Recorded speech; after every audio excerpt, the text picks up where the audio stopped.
Professional friends, and welcome to another episode of Fully Booked. I'm Megan. And I'm Shireen. And we are still smack dab in the middle of Canadian Literature Month over here on the podcast and over on the website at fullybooked.ca. And in keeping with that, we went really obscure this week. That was your choice. With our choice. Yeah, it was. I was fully on board for Water for Elephants. So boring. Ugh. How many romantic dramas are we gonna talk about at some point? Fair enough. You know, we'll have to relabel the podcast. Yeah, I can't. No, I'm sorry. It's gonna be like it won't be Fully Booked. It'll just be like Megan and Shireen are mad at romance movies podcast. Well, it could be okay. It could work. So in keeping with that, we went very obscure this week, and we decided to talk about the 2008 adaptation of Pontypool, which I guarantee for people outside of Canada and outside of obscure horror watchers, people who watch indie films will probably have more of an idea of what this is, but a lot of people will be like, what the fuck is that? I have no idea what you guys are I thought this about. was like a Monty Python skit. Yeah, when I said the name, I know, I'm sure I felt it when we talked about it, and I was like, oh, we could do Pontypool. You were like, what? I'm like, okay. Canadian Lit Month? Then you started describing it, I'm like, never mind. Did not think that was gonna happen, but okay. Yeah, so this movie is a really kind of interesting look at things. It's definitely a good look at very small town Canada from certain perspectives, so I think that it's relatable in a lot of ways, but it takes it has a unique idea, and it takes some really bizarre turns throughout the course of it, so it's kind of, even if you're kind of into horror and you're really bored with traditional zombie films, this might be something to get you out of that rut ever so slightly, because at least it'll make you think about things from a different perspective. Whether or not you agree with them, whether or not you like them, whatever, that's your choice, obviously. We got 3/4 of the way through it. I was like, this movie's stupid. Yeah, Shireen got really mad for some reason, part of the way through. I can't believe, sometimes you astound me. You don't get mad at the romance that we watch, but you get mad at this. Well, you know what it is because I really gave this a good try, I really paid attention. I didn't look at my phone. I didn't fall asleep. You did look at your phone, but it's fine. I didn't look at my phone as much. I didn't fall asleep. No, that part's true. Believe me, the number of times that she's had to rewatch a movie on her own and stuff because she definitely fell asleep the first time, or she's like, fuck, I have to watch the latter half of this movie because I fell asleep halfway through. I still don't know what happens in Doctor Strange. I think I've watched it 4 times. What, the newer one? No, the old one, the first one. Oh, the first one? Yeah, it just was not my cup of cake, as my father would say. Oh, that should be on everyone's roster of regular sayings. It's not my cup of cake. It's not my cup of cake. Aw. You need to start a Twitter page. Shireen could start an entire Twitter page with things that her dad says. Yeah. They're interesting. Anyway, look, we may as well get right into it and talk about the film a little bit so that people can understand the way that we half understood what was going on and just kind of take it from there.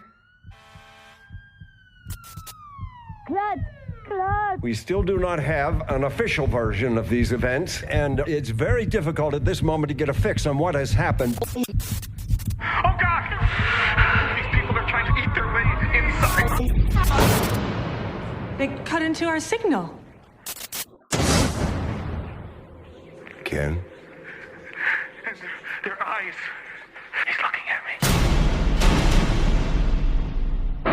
me. For your safety,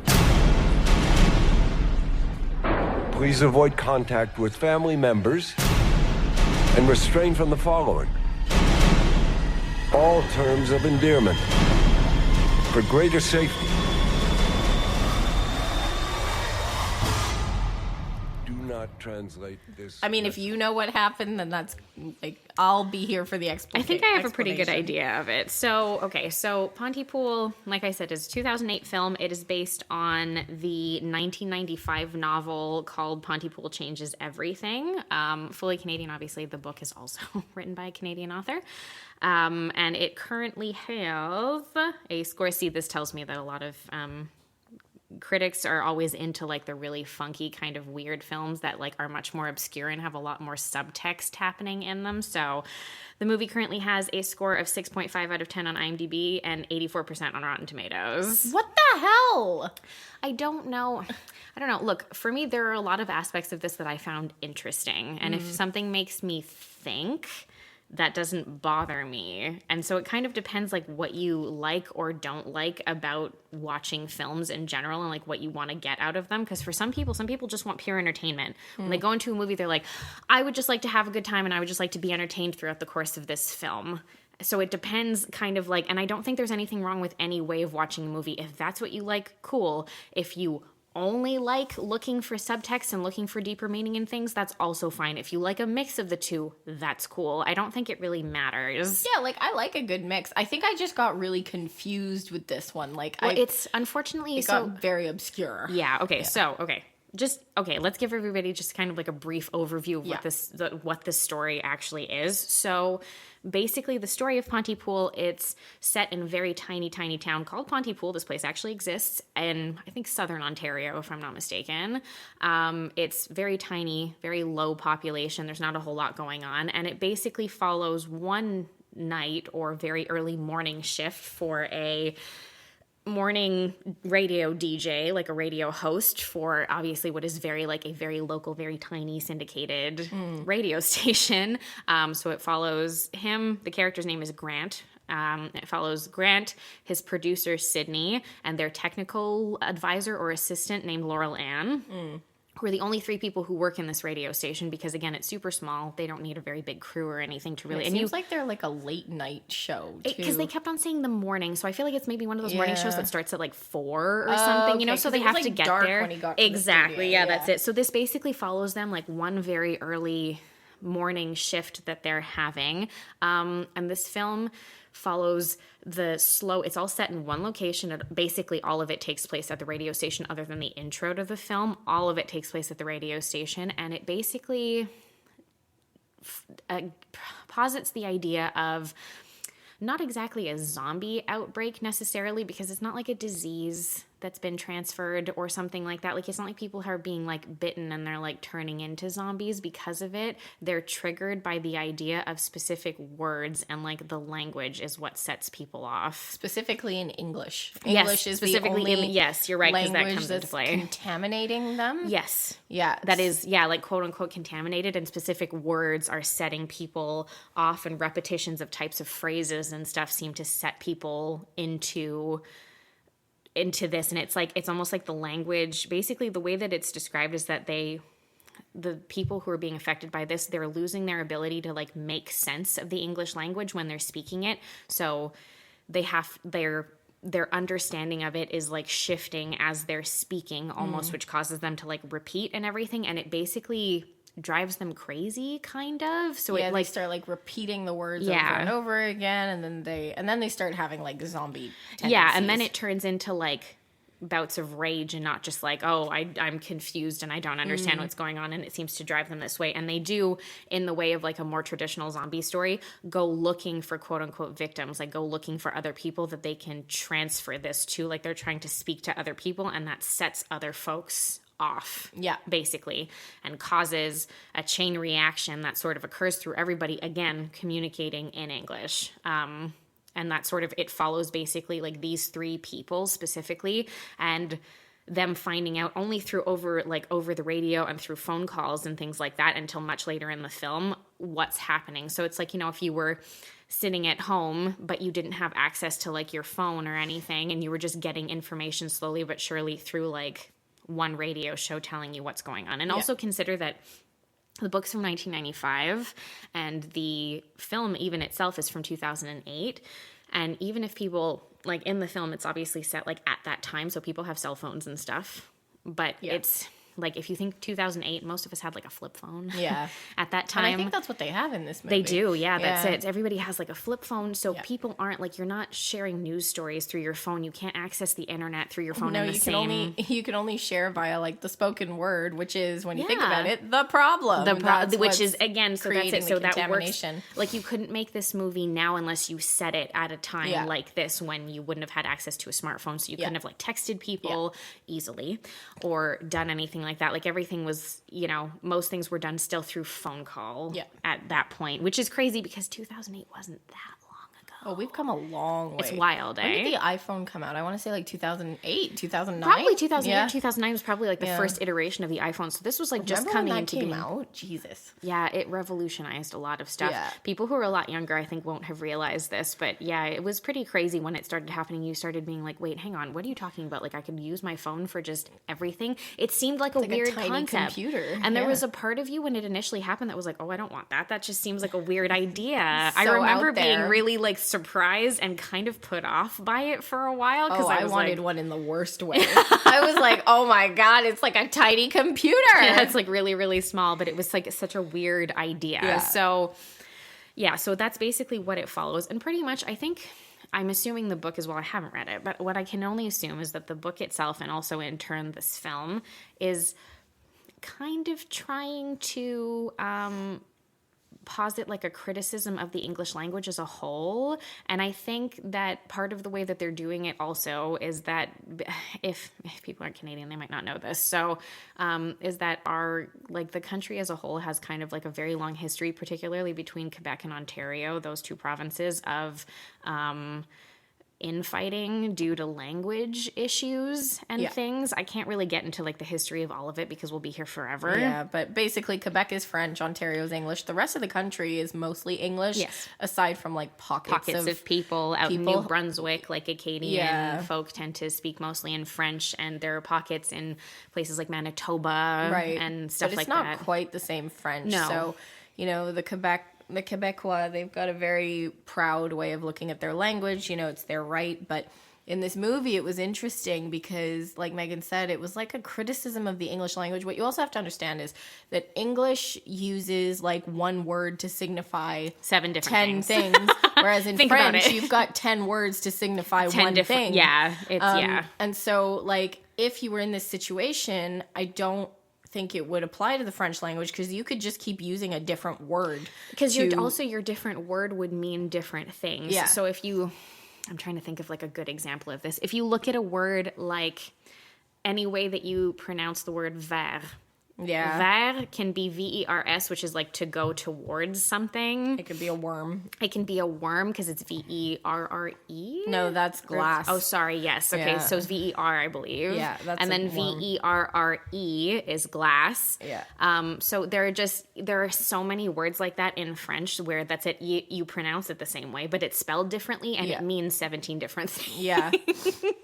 Yep. So it can be used differently. So what this leads to throughout the course of the story is, first of all, these three people being very confused because they're only getting bits and pieces of information from their quote unquote eye in the sky, because the guy who's supposed to do traffic and weather is supposedly in the sunshine chopper. In a helicopter. Yeah, but like, we were saying, not. we were like when we were watching it, you said, you were like, there's no fucking way this guy's up in a helicopter in this tiny Ontario town and he only works for their radio station. No like way. That's not possible. He would be doing 7 different radio stations. And then sure enough, it's revealed that he just sits in his truck like on top of a hill. Yeah, on a hill. Anyway, so he starts giving in reports of like a mob and like how things are getting crazy, and like he's kind of telling the story. So from the outside, he's giving his anecdotes of what's going on, and it's like, slowly falling apart out there, Yeah. And he, like that's that they're able to get a hold of him sort of in stages and whatnot. And then he's passing along that information to them. But again, nothing really makes any sense. And it takes them a while before they actually believe him. For sure. Which also understandable, because you're probably you're probably like, what? Like, first of all, I thought this dude was in a chopper. Now you're telling me he's not in a chopper. And on top how of that, can I believe anything he says? Nothing ever happens there. Because I think like it's sort of it's sort of indicated, and it's not like they don't like come right out and say it, but it's like mostly indicated that I believe that like Grant Mazzy, so like the lead character, he used to, I think, work in like larger syndicated radio, but he was fired because he has a tendency to just do whatever he wants whenever he wants. And of course, stations aren't okay with that. So he's been, you know, fired from like larger areas and gotten stuck working at this shitty, tiny little itty bitty station. He obviously is not particularly happy with it. So I think also like he comes in, his character exists with a really intense amount of like cynicism. Yeah, he does. I mean, he's obviously an alcoholic as well. Oh, for sure. Yeah. There's apparently a lot of people are, because they're talking about police officers later who are and things. Like, well, he keeps saying drunk. And like I said this to Megan as well, like they do it in a way that the radio host, when he speaks, he repeats the words he's saying very regularly. Like he when he's trying to drive a point home, he just keeps saying it over and over again. And he's got one of those voices that's very distinctive. So they did a good job there. You know, like you could tell that there was going to be something coming up like with that. And there's some interesting, like really good, strangely, and this film is all basically takes place in one specific area. This could very easily be a play, like on stage. Oh, definitely. Because you never have to move anything. No, you don't need any costume changes. You wouldn't need to do anything. It's all taking place in one location at one time. So you could very easily do that. You could even do it as a radio play, which I think they've done before, is like translated it to like radio play. You could do that as well. Point. And even especially because it's taking place over the radio, so you could do that as well, I think, without too much trouble. But they do genuinely build in, and this is like obviously a very low budget film, but they do genuinely build in like a couple of really good moments of like horror factor, like creep factor, that aren't just like, oh, now the zombies are starting to come in and they're trying to attack us and it's scary. Like it's not that. It's a lot of the movie seems to be the build towards it's like a slow burn. Getting there in the first place, and like part of that comes from part of the way through this, as more people are speaking, as more is happening, through the technical assistant Laurel Ann, because she's the first member of their trio to be affected by this and to start to change. Because again, it's like, it's also like a lot of things, they don't usually change like in 2 seconds necessarily, depending on like what story you're, you know, reading or what you're watching or whatever. Sometimes they change right away, sometimes they don't. A lot of the time I find they don't, because it's like a slow decline. Like after someone's bitten in a zombie movie or whatever it is. Or so if it's like The Last of Us, it's like overnight. Yeah, that's it exactly. It's like in a number of hours or something. And so that seems to be the case with this story as well, because basically she seems like she's kind of like feeling a little bit weird and feeling a little bit iffy, and then again it all comes through in her language, where she starts repeating the word missing. And she started talking about like Mr. Mazzy's missing, and it's like when you have too many in a row, that starts to set people off. Miss. Yeah. It kind of triggered it in her. Yeah, that's it. And she can't stop herself. And then you get a genuine, like, first of all, you're like, ooh, that's not good. Yeah. And then you get a genuine moment after that where you're like, what the fuck? Where Sydney, the producer, is making tea. Yeah. And the kettle's boiling on the stove, and she removes it, but she can still hear the kettle boiling, and she's like, what the fuck is that? And she goes into the hallway, and Laurel Ann is standing staring into the sound booth, and her mouth is open, and the steam hiss sound from the kettle is coming out of her mouth. Oh, I didn't notice that. Yeah, it's her who continues. That she was like distracted by the hissing noise. It's her going like, but it's the steam noise that is actually like coming out of her mouth. And Sydney's like, what the fuck? Okay, I totally missed that, because I was like, why is that kettle still making steam noises? And like, is that distracting the zombie? Because I'm like, because then you could just make like an almighty ruckus. For sure. Yeah, and it like, would distract all the time. people. Yeah. No, it's her. Like the sound is coming out of her. And you see that a little bit with earlier on. I know we're back and forth, guys, but it's also like not a super linear story. So anyway, you see a lot of back in, like, what they're trying to do while they're trying to get some of this information is they're supposed to have like regularly scheduled like interviews and programming and call-ins and stuff like that would actually keep a radio show going for the 4 or 5 hours that it's normally on in the morning, like your early morning host. Yeah. So these people come in who are doing some sort of musical of Lawrence of Arabia. But they're all white. They did blackface. Oh and my you're God. just like, They come in full like brown face basically, and like this like older, like 2 or 3 adults and a couple of younger girls, and you're like, what? First of all, what the fuck is this? Second of all, and you can tell that Grant is like, Well, he was like, this is really not what our listeners want to know right now. Like, 'cause No. he's been talking about like this emergence of whatever it yeah, is. like a riot has happened at this for doctor's hours, office, and then we it's don't like, know what's going on. we have a rehearsal for Lawrence of Arabia, and he's like, really? Like, is that really urgent No, right that's now? it. You can tell he's kind of looking at them, and he's like, Jesus Christ. And second of all, why did they come in costume and brown face? hilarious. It's for radio. Yeah. Not funny at all for them to do like the brown face thing, but it was just like in the movie, like to see Grant's reaction. It was pretty funny. Where like like a person who's like, I don't even have the mental bandwidth to react to this right It's now. like, let's just get it over with so I can go back to the thing that's really important, because this is just fucking yeah. absurd. And one of the girls, while they're speaking, she starts to do it, and with her it's noises that she's making, because she starts to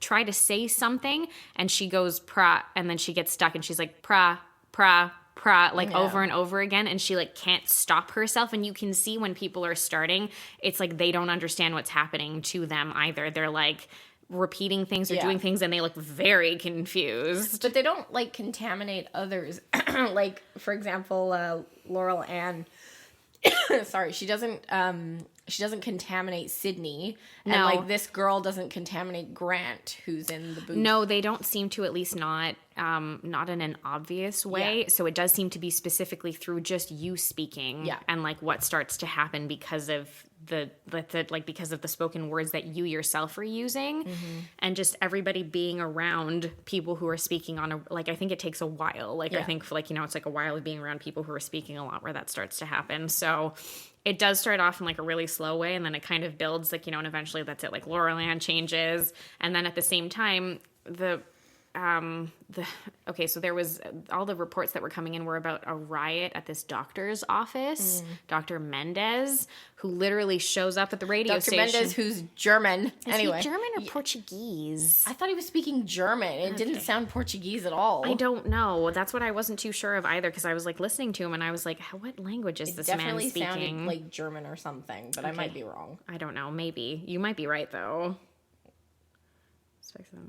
Wait, I'm going to check. Oh, okay. According to the description, actually, he's Armenian. Oh, that makes sense. But Mendez? I don't know. I can't help you with that. Anyway. It's possible. Who knows, right? Yeah. Okay, so this Dr. Mendez shows up. That's it. A bunch of people had attacked his office, and he managed to escape, kind of run through town. Also, keep in mind, it's fucking freezing because it's probably like January right now, and you can see it. Like, it's like there's a huge blizzard basically outside. There's a ton of snowfall coming down. It basically just looks like Canadian winter outside. So... Yeah, I mean, that in itself would drive anybody bananas. Exactly, yeah, that's it.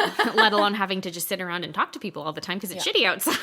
So he shows up, and he's got some theories on what's going on. So they have to, at this point, like, lock themselves into the sound booth, and it's just Grant, Sydney, and this guy who's with them. Yeah. And they're writing to each other, they're writing little notes to each other, and they're trying to figure out what's going on with the language. Like, what's triggering this to happen. And I think that... like these parts of dialogue, I think that they tried, but this idea is like really obscure and really difficult to sort of execute properly. So you can't, like, the dialogue does get a little bit ham-fisted at this point, because it's really like Dr. Mendez magically figures out that it's only the English language and it's specific sets of words together that seem to be setting people off. And terms of endearment. Well, because they had that French broadcast. Right. Okay. Right? So that's where a lot of what comes in, I find, actually is like partially interesting. And again, it's because of the English-French thing with like Ontario and Quebec. So what's happening is that accidentally in the middle of one of the broadcasts, like part of what they're talking about, they catch a signal from a French, I assume, military broadcast that's happening over the radio. And it sounds like it's basically like almost like a government broadcast that's probably gone out to people, which is it's all in French. And it's telling people that what they should do is, like basically separate themselves from people. They should avoid direct contact with close loved ones. Do not use terms of endearment. Do not speak in English. Do not translate this message. Yeah. And and that's the freaky thing, is the do not translate this message, because you're assuming like and again, for our listeners who are not familiar with the English-French thing, there are places bordering on Ontario that they do have more French. Yes, for sure. And so in this area, I don't know how many people would be speaking French, because it's not obligatory when you're in Ontario to speak French. No. It just kind of happens if you live on some of the border of Quebec. And so for them to say, do not translate this message, you can only imagine how many people are not hearing this message. 100%. A ton of people aren't, because the thing is, like, the way that you're right, and that's exactly what it is, right? When you get just like, sort of past the Quebec border into Ontario, the first little ways, basically almost, I would say, up to like Ottawa, which is the capital, you do still have a lot of people who do speak French there, partially for work purposes, but also because they're close enough to Quebec that I think a lot of people simply do for communication reasons. But the further you get past that point, it like dies down quite a bit, and then you get quite a few, like, not a very large number of people, and by the time you get to Toronto, everybody's like, what? They barely remember they barely remember their high school French. Yeah, and I did that for like a year in high school, and then I dropped it. Yeah, that's it. So a lot of people don't, and I was double checking. Pontypool itself is situated between Kingston and Toronto, but like very south, almost like at the water, basically. So they wouldn't necessarily have very many French speaking people there. Like, so the two characters, at this point, they're realizing what's going on. They're saying, okay, so it is the English language. And then Dr. Mendez decides, he's like, well, so don't speak English. So he just starts babbling in Armenian. And of course, both of them are like, what the fuck do you want me to do with that? And so Sydney looks at Grant and says, do you speak French? Yes. And he just kind of goes, wah. And he's like, oui, un petit peu, which is like a little bit. Yeah, a little bit. And so they have this very realistic, really broken French, very limited, very broken conversation in French, where they're like, okay, so we're only going to speak French. And then they leave the sound booth because Dr. Mendez, every time he speaks English, has started showing that he's starting to have this, because he keeps repeating the word breathe, and he can't stop himself. He like claps his hand over his mouth at one point and stuff. And he is forcing himself to speak Armenian to try and like get it out of his system. Yeah, because we've also seen as well that once they become like fully zombified, for lack of a better word, once they do this, they basically stop being able to, if they don't find another, like a human to talk to or anybody to pass this along to, they die. Laurel Ann literally like throws up everywhere and then just dies because she has no one to speak to and no one to speak to her. So she dies.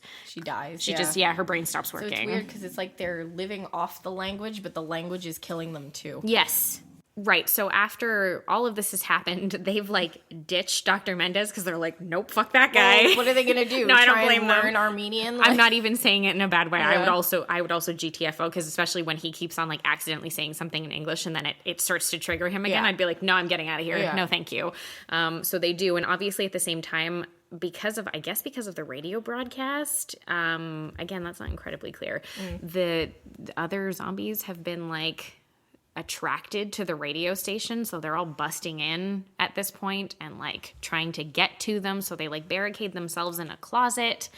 And this is something where I find, unfortunately, okay, so I like this dialogue of figuring out that to like confuse your brain enough that it stops triggering and it stops doing this, that you have to like pretend basically that a word means something other than what it means, kind of thing. I don't hate that, because it's like you're trying to re-scramble the language, but I didn't not understanding like how you would find any like continuity or any ability of doing that.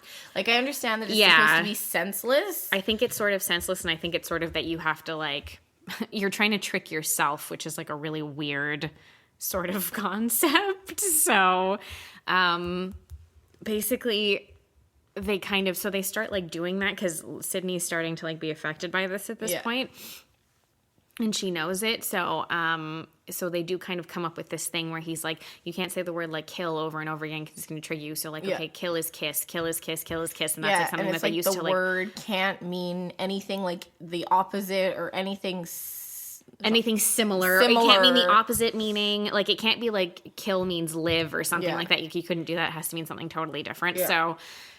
So they decide to do that, and they do go through it. I hate that they keep saying kill is kiss, and then they do kiss.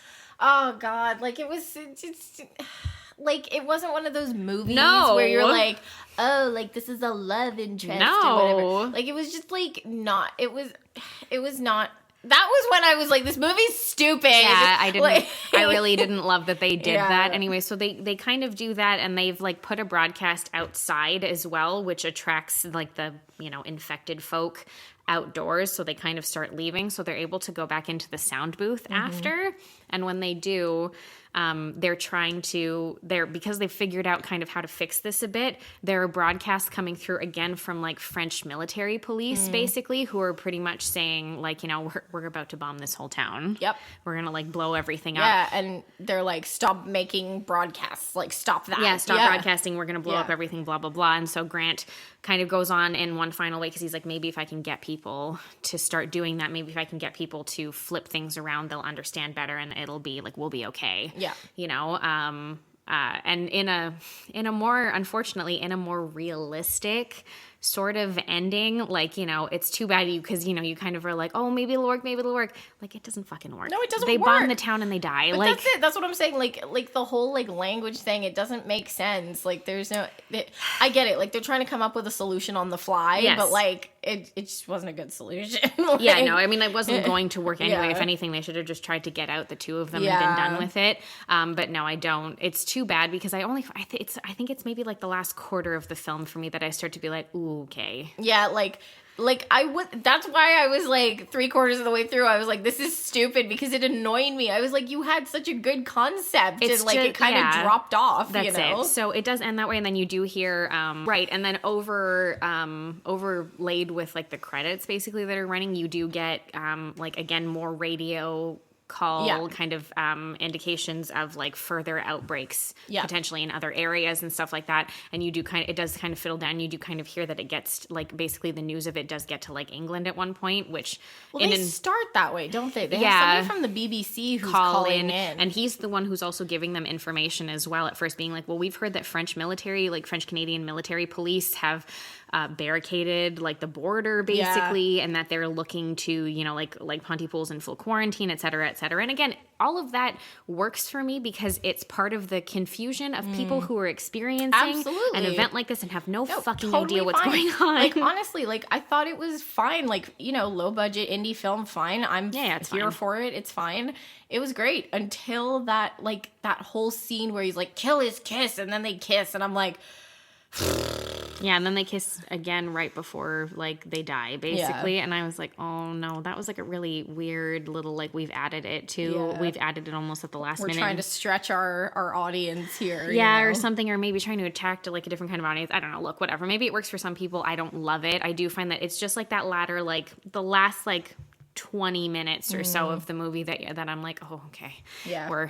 We've gone off into like different other territory now, because I do find that it's just an interesting idea. Yeah. You don't get it very often because it's really hard to make new zombie content Yep. that's like original, that doesn't have to do with a viral outbreak Yep. of some sort. It's really difficult to do that because you're kind of like, well, that's how it spreads. Like, how the fuck else would it spread? It's that, and then you get bitten, and then you turn. Like, that's what Exactly. happens to everybody all the time. Or I think in like the Walking Dead universe, if you die, everybody has the disease, quote unquote, so they automatically turn. Yes, that's- unless like their that's brains right. are shot out or Yeah. whatever. Yeah. Yeah.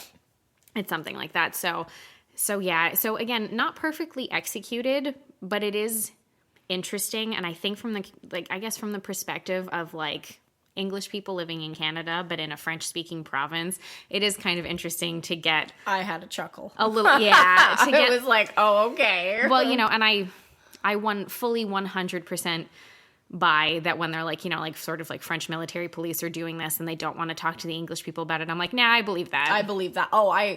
That was the most accurate Oh, thing yeah. about this movie. Like, I was like, yeah, that would happen. Yeah. Yeah, I believe that fully. I was like, yeah, no, none of that seems like a you stretch don't speak to me. French? Well, I think you should have tried when you had the chance. Yeah, that's it. Oh, well, too bad for you. Ha, ha, ha. Over here, we're all fine, basically, is what it is. Yeah, so it is, again, it's too bad that it kind of like falls apart a little bit for me, like at the end, because it's an interesting concept. And it's an interesting look at sort of very small town Canadian life. And like, no one has anything to do. Everybody's annoyed at their jobs. Yeah. you know, all that kind of stuff. Pretty much. So. It's like corner gas if it were a zombie outbreak. Kind of. Yeah. Yeah, that's it. Except the conversations are less mundane and the performances are better from the actors because there's like more stakes. Yeah, no, for sure. Because I will say, you know, despite kind of like those aspects of things, all the actors did a really good job in this film. They were also really good. Fine, yeah. So yeah, it was this was a really different one for us, but at least it gives us something to talk about, which is I mean, to be always fair, nice. like we normally like watch stuff like this like recreationally. We just don't. Yeah, we just don't comment on it. necessarily make an episode about Yeah. it. So this is interesting because it ties into our theme, and we're actually able to have a chat about it, which isn't always something that happens. And I never get an opportunity to do this because I'm constantly watching indie horror. So. And Shireen's forcing me to watch romance movies. Yeah, exactly. So you know what? We've discovered that Shireen has her little horror niche that she really likes, and so we're slowly but surely getting her into other stuff, and it's working. It's working, guys. Yes, I'm coming around to it. Exactly. So anyway, if you guys can definitely let us know if anyone has seen Pontypool or if you've read the book. I would be really curious about that. I wonder if anyone has. Or like, were you in Pontypool? Oh my God! It's Yeah, so did you, small. like, 'cause they like filmed out in Ontario. Were you like an extra? Were you a little zombie who popped up in the movie? Did you write Pontypool? Yeah. Are you listening? Are you listening? Because if you did, it was really interesting. Yeah. So I didn't mean to bash it and say your movie was stupid. I think you can. I think, you know, everybody can have their own opinions about something. It's fine. Yeah. So yeah, if you did, you can definitely let us know over on Instagram at fullybookedca, and you can also check out our Facebook group at facebook.com/groups/book was way better. And if you're still here with us after this very strange zombie movie, please feel free to leave us a 5-star rating and review wherever you're listening, because it really helps us get the show out in front of more people. But until next week, guys, keep on reading. Thanks, everyone.